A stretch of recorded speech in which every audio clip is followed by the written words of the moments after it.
The forest was alive with a strange, almost musical hum as I stumbled through the thick underbrush. Sunlight filtered through towering trees, casting shifting patterns on the moss-covered ground.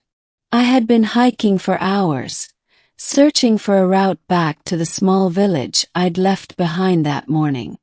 But the deeper I went, the more I realized I was utterly lost. That's when I first saw them.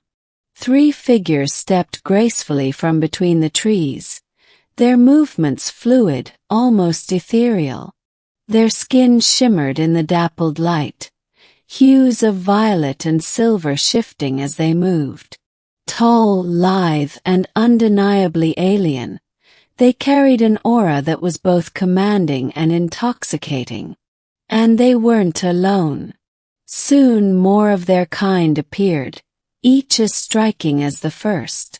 My heart raced, not just from fear, but from the strange pull I felt toward them. "You are far from home, human," one said, her voice melodic yet firm. Her eyes glowed faintly, an iridescent green that seemed to pierce through to my very thoughts. "You have entered the forest of the Lysari." I didn't mean to," I stammered, my voice barely audible. "You have no choice now," another said, stepping closer. "You are ours for the night, for learning, for pleasure." My breath caught in my throat. I had read about alien abductions in sci-fi novels and conspiracy forums, but nothing could have prepared me for this. And yet, even as panic surged, a strange warmth spread through me. Something primal and undeniable. They led me to a clearing where the ground glowed softly, lit from within by some bioluminescent flora. A large circle of stones surrounded a natural spring, steam rising in the cool air. The Lysari watched me with intent, each of them waiting, their gazes heavy with expectation. "You will learn our ways," the first said. "But each of us desires to teach you differently. There is no shame, human. Only discovery."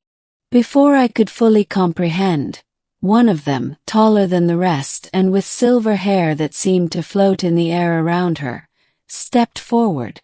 She took my hand, her touch electrifying. "I will show you the ways of touch, of connection," she whispered.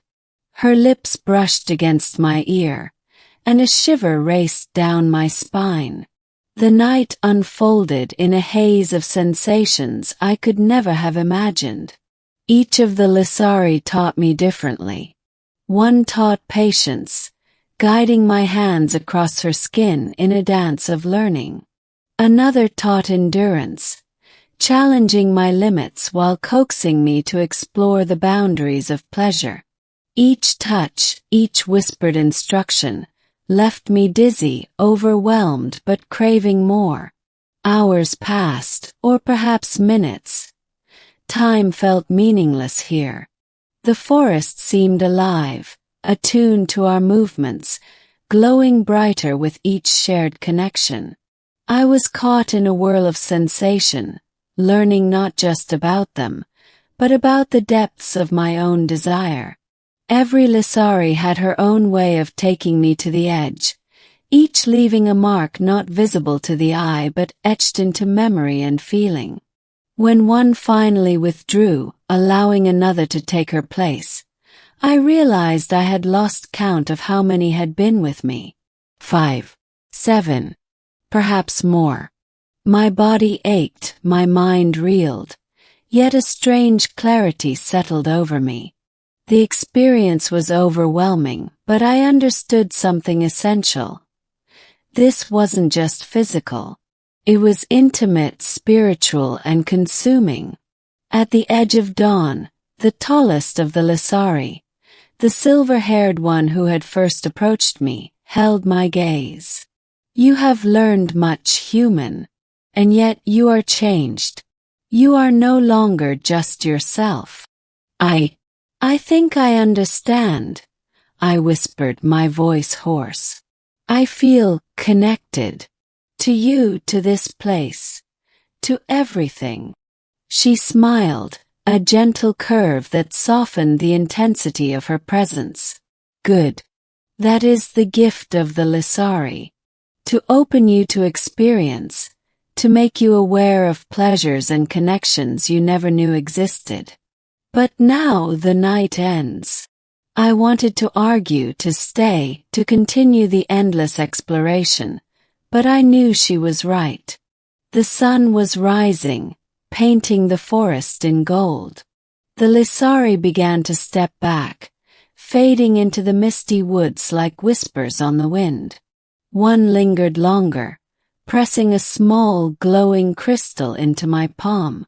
"Remember us," she said softly. "And remember this night. The forest will always call to you." And then she was gone. I stumbled back through the trees, the forest now silent, the hum replaced by the chirping of birds. My mind reeled from the events, my body still tingling with the memory of every touch, every lesson. But as I emerged onto the familiar path leading back to the village, I realized something profound had changed. I had been found, yes, but I had also been transformed. In the days that followed, I found myself thinking constantly of the Lysari. Their voices echoed in my mind. Their touches burned into my memory.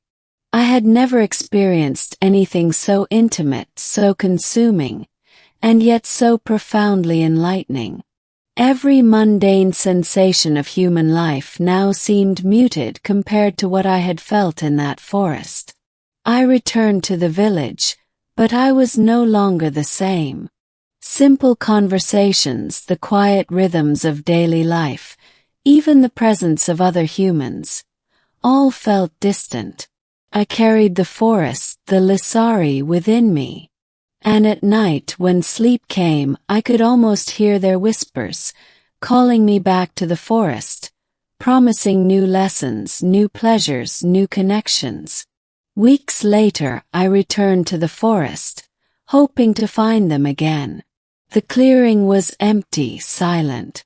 But the crystal they had given me glowed faintly in my pocket, warm to the touch. And I knew, somewhere out there, the Lysari waited. Always watching, always learning, always ready to claim their turn with me once more. The memory of that night burned brightly, a secret fire that could never be extinguished. I was marked, not by pain, not by fear, but by pleasure, by intimacy, by the strange, beautiful alien touch that had opened a world I had never known existed. And deep down, I knew this was only the beginning, so I stepped back into the forest one last time. The trees seemed to lean closer, their leaves whispering in a language I almost understood. The clearing was empty, the glowing spring still, but I felt their presence all around me, everywhere at once. The crystal in my hand pulsed softly like a heartbeat, and I knew it wasn't just a trinket. It was a tether, a promise, a reminder that the Lysari could call me back whenever they wished. A soft breeze brushed against my skin, and for a moment I thought I saw them, shimmering silhouettes at the edge of the light. My heart raced. They were patient, but they never forgot.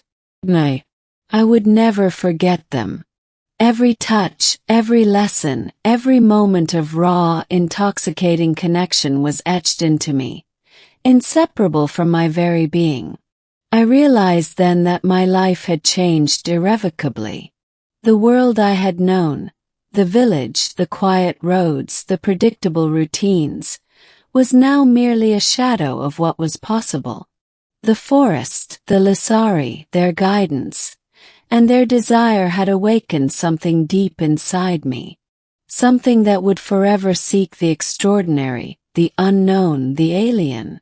And as the first rays of dawn filtered through the canopy, I closed my eyes, inhaled the scented, glowing air, and let myself surrender, Not to fear, not to hesitation, but to the undeniable, thrilling truth.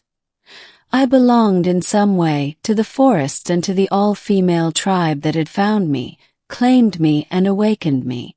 The night had ended, yes. But the fire they had ignited in me would burn forever.